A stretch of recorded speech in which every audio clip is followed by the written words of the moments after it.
It's one Newlywed's message about marriage.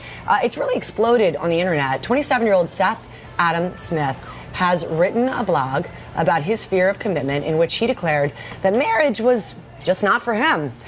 The post has been seen 25 million times and counting, probably more now. It's not exactly, though, what it seems. Thank you. Seth and Kim Smith, the picture-perfect image of young love.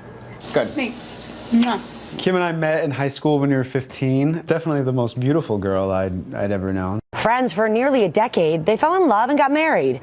But then, after just a year and a half, we were living in the same house, but we were growing apart. It's something 27-year-old Seth tackles in his highly viral and controversial new blog entitled, "Marriage Isn't For You." It begins by saying, having been married only a year and a half, I've recently come to the conclusion that marriage isn't for me. My reaction was probably the same as a lot of people who saw the title. Seth admits he always had doubts about marriage, but goes on to write that it was a heart-to-heart conversation with his dad before the wedding that changed everything.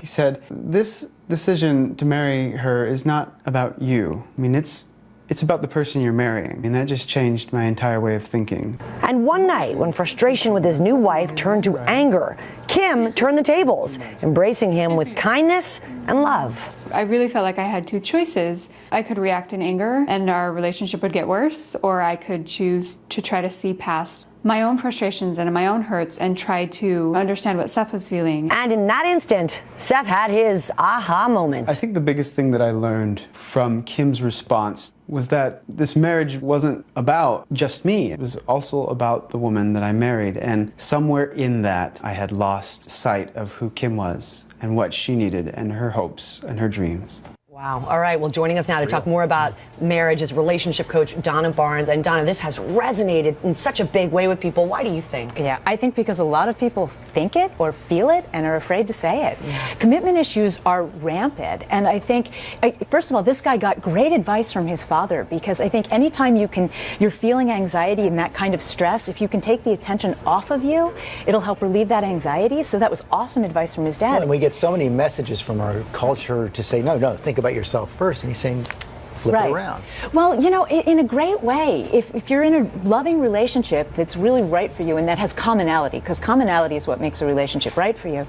But if you're constantly trying to make your partner happy and your partner's doing the same, you'll both always be happy and it'll be the best relationship you ever had. It's when one person starts becoming selfish, and it's usually anxiety that causes it. You start that I love you, but, like, you know. And it's so difficult. Two people who have a lot of stress in their lives, it's really difficult to come home and not act out that stress on each other, but instead try to comfort each other through what's going on. It's a difficult thing. It's not easy. Absolutely. And kudos to this wife, because she saved her marriage. So many relationships, I get so many people that come to me and say, we had an amazing relationship, and then it's just over, and then they want it back. So what, in a nutshell, what should they do? And I know you said kudos to her. Can you articulate to our viewers what I think if you know yourself enough and you can recognize when you start feeling frustration, and a classic sign of commitment issues is when you start trying to find fault with your partner.